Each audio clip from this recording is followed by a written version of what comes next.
Stop reacting. Protect your peace. There is a version of you that nobody can disturb. A version that does not flinch when people talk about you. That does not spiral when plans fall apart. That does not lose sleep over things it cannot control. That version is not a fantasy. It is who you become when you stop reacting and start protecting your peace like it is the most valuable thing you own. Because it is.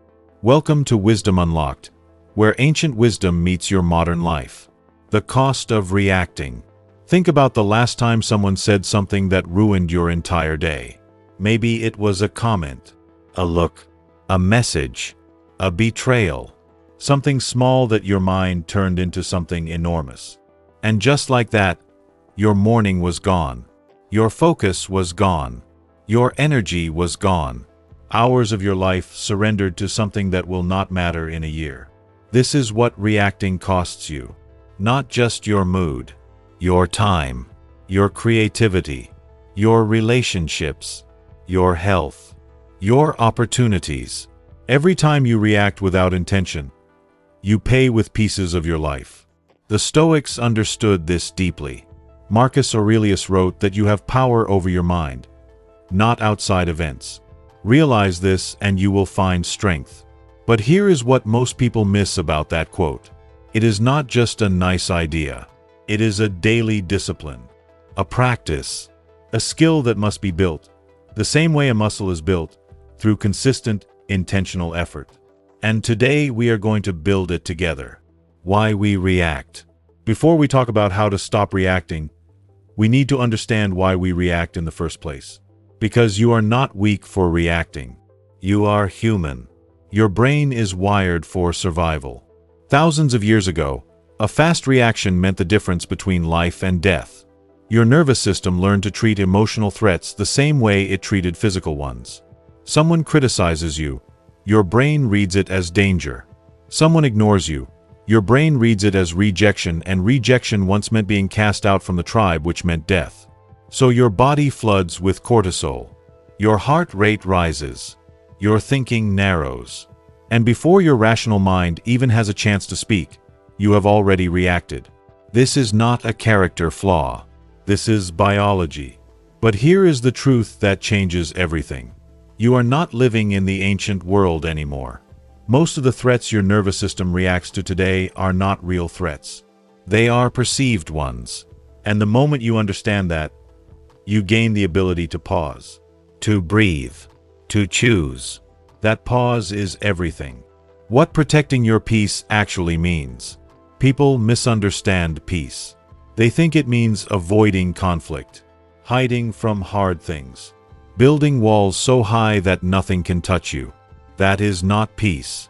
That is fear dressed up as wisdom.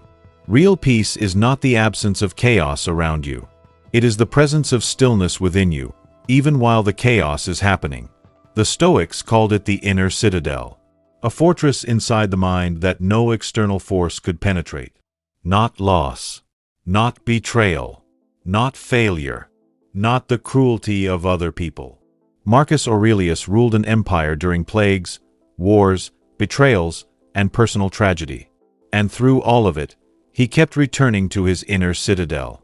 Not because life was easy, but because he had trained his mind to remain sovereign no matter what was happening outside. That is what we are building. A mind that is your home. A mind that remains yours, fully, completely, unshakably yours, regardless of what the world is doing. The people who steal your peace. Let us be honest about something most people are afraid to say out loud. Some people in your life are peace thieves. Not always intentionally, but consistently. They are the ones who call you only when something is wrong and make everything about them. They are the ones who criticize you disguised as caring. The ones who create drama and then invite you into it. The ones who leave every conversation feeling lighter while you feel heavier. Seneca wrote, "Be careful about who you associate with. We cannot help but absorb the character of those we spend time with." Protecting your peace means making hard decisions about access. Not everyone deserves unlimited access to your time, your energy, your emotions, your attention. Some people need to be loved from a distance. Some conversations need to be shorter. Some invitations need a quiet and unbothered decline. This is not coldness. This is stewardship. You are responsible for the energy inside your life. And every person you allow close either adds to that energy or drains it. Choose accordingly. Choose wisely. Choose without guilt. The triggers that own you. Here is a powerful question the Stoics would ask. What are your triggers, and who knows about them? Because here is the uncomfortable truth. The things that make you react most intensely are the things that have the most power over you. And people, consciously or not, learn to pull those triggers. Your need to be right. Your fear of being disrespected. Your sensitivity around certain topics. Your hunger for approval. Every unexamined trigger is a vulnerability. A door left open. An invitation for the world to walk in and rearrange your inner furniture whenever it pleases. Self-mastery begins with trigger mapping. Know what sets you off. Know why it sets you off. Trace it back to its root, because almost every emotional trigger has a story beneath it. A wound. A belief formed in childhood or during a painful season that never got examined. When you know your triggers, you own them. And what you own cannot own you. Epictetus said, "Seek not that the things which happen should happen as you wish, but wish the things which happen to be as they are, and you will have a tranquil flow of life." In other words, stop fighting reality. Work with it. Move through it. Remain steady inside it. The discipline of non-reaction. Non-reaction is one of the most misunderstood disciplines in all of personal growth. People confuse it with weakness, with being passive, with letting people walk over you. It is the exact opposite. Non-reaction is the highest form of self-control. It takes far more strength to stay calm than to explode. It takes far more discipline to stay silent than to say everything you feel in the moment. Anyone can react. It requires nothing. No training, no wisdom, no strength. But to observe, to feel the pull of the emotion and choose not to follow it, that is mastery. Think about water. Water does not fight the rocks in the river. It flows around them, over them, through them, and over time, water shapes even the hardest stone. Be like water, not because you are weak, but because your consistency and your calm are more powerful than any explosion of emotion could ever be. The person who remains composed while everyone around them is losing control, that person holds all the power in the room. Become that person. Morning practices that protect your peace. Peace does not maintain itself. It must be cultivated, especially in the morning before the world gets loud. Here is a morning structure rooted in Stoic practice that will transform how you move through your days.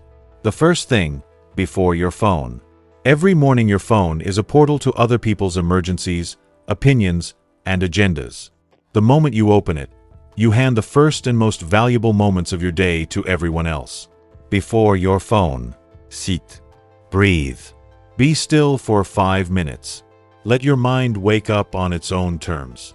This single habit, done consistently, will change the entire tone of your days. The second thing, set your intention. Ask yourself, what kind of person do I choose to be today? What is most important? What will I refuse to let disturb my peace today? Write it down. Speak it out loud. Anchor it in your body before the day begins. The third thing, prepare for difficulty. The Stoics practiced something called negative visualization. Not pessimism, but preparation. Before your day begins, briefly consider that something difficult may happen. Someone may frustrate you. Plans may change. Things may not go the way you hoped. And decide in advance, I will remain steady. I will respond, not react. I will protect my peace regardless of what comes. This mental rehearsal means that when difficulty arrives, and it will, you are not caught off guard. You are ready. You are anchored. Evening practices that restore your peace. The evening is just as sacred as the morning. How you close your day determines the quality of your rest and the quality of your tomorrow. Review without judgment. Sit quietly and walk through your day, not to punish yourself for where you fell short, but to learn, to grow, to ask, Where did I react when I could have responded? Where did I give my peace away unnecessarily? Seneca did this every single evening. He called it the examination of the day, and he approached it the way a wise mentor approaches a student, with patience, with curiosity, with care. Release what you cannot carry. Before sleep, make a conscious decision to set down everything from the day that you cannot change. The argument, the disappointment, the mistake, the person who hurt you. You cannot fix it tonight. You cannot change it tonight. Carrying it into your sleep only means you wake up already tired, already carrying yesterday's weight before today has even begun. Release it. Not because it does not matter, but because your peace matters more. Close with gratitude. Find 3 things from your day, however small, that you are genuinely grateful for. Not as a performance, as a practice. Gratitude is not weakness. It is one of the most powerful resets the human mind can experience. It shifts your nervous system. It changes your brain chemistry. It closes the day on solid ground. The relationships that require your peace. There are certain relationships in your life that will always be the greatest test of your peace. Family, romantic partners, close friendships, colleagues. These are the people who know exactly how to reach you because they have been close enough to study you, to learn your patterns, your fears, your needs. And sometimes, with or without intention, they use that knowledge in ways that cost you your peace. Here is what the Stoics would tell you about those relationships. You cannot control another person.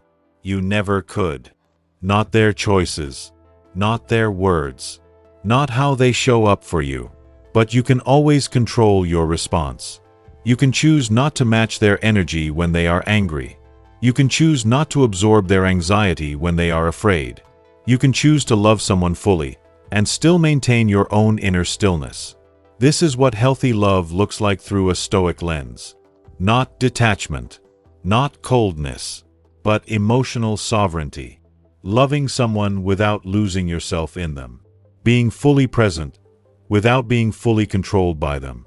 What peace produces. Here is what most people do not realize about protecting their peace. It is not just about feeling calm. Peace produces clarity, and clarity produces better decisions. And better decisions produce a better life. When you are constantly reactive, you are thinking from your survival brain. You are making decisions from fear, from ego, from emotional flooding. And those decisions rarely serve your highest self. But when you are anchored in peace, your thinking expands. You see options you could not see before. You respond with wisdom instead of impulse. You build instead of destroy. You attract instead of repel. Peace is not a luxury. It is the foundation of everything you are trying to build. Your business, your relationships, your health, your creativity, your spiritual life. All of it grows better in the soil of a peaceful mind. Because here is what nobody tells you about peace. It is not something you find. It is something you build, brick by brick, through every moment you choose not to react, through every boundary you hold quietly, through every situation you walk away from with your dignity still intact. The world will always have noise. People will always have opinions. Life will always bring the unexpected. But you are learning to become the kind of person that none of that can move. And that is not a small thing. That is everything. Think about how far you have already come. The situations that once would have broken you, you survived them. The people who once had complete power over your emotions, you are learning to see them differently now. The version of you that gave everything away to everyone, that version is slowly being replaced by someone wiser, someone stronger, someone who finally understands their own worth. That growth is real. Honor it. Because growth is rarely loud. It does not announce itself. It does not come with applause or recognition. It comes quietly, in the small moments. The morning you chose stillness over your phone. The conversation where you stayed calm instead of escalating. The night you released the day instead of carrying it into your sleep. Those moments are not small. They are the entire journey. Epictetus once said that it is not what happens to you, but how you respond to it that matters. And the more you practice that response, the more natural it becomes. Until one day you realize that the things that used to shake you to your core no longer reach you the same way. Not because you became cold, not because you stopped caring, but because you finally built something on the inside that the outside world cannot touch. That is the promise of this work. That is what consistency in this practice produces. A life that feels like yours again. A mind that feels like home.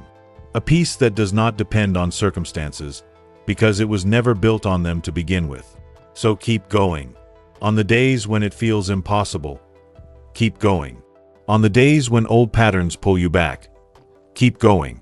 On the days when nobody sees the work you are doing on yourself, keep going. Because you are not doing this for applause. You are doing this for freedom. And freedom, real, lasting, unshakable freedom, always belongs to the person who refused to quit on their own inner growth. That person is you. The identity shift. Here is the deepest truth in everything we have covered today. Protecting your peace is not just a set of habits. It is an identity. It is deciding, at the deepest level of who you are, that you are a person who does not give their inner world away cheaply. That you are someone who thinks before speaking. Who feels without being controlled by feelings. Who loves deeply without losing themselves. Who faces difficulty without being defined by it. That identity, once chosen and consistently lived, becomes unshakable. People will sense it. They will feel the shift in how you carry yourself, in how you speak, in how you respond when pressure comes. And something remarkable happens. When you stop being easy to disturb, the world stops trying to disturb you.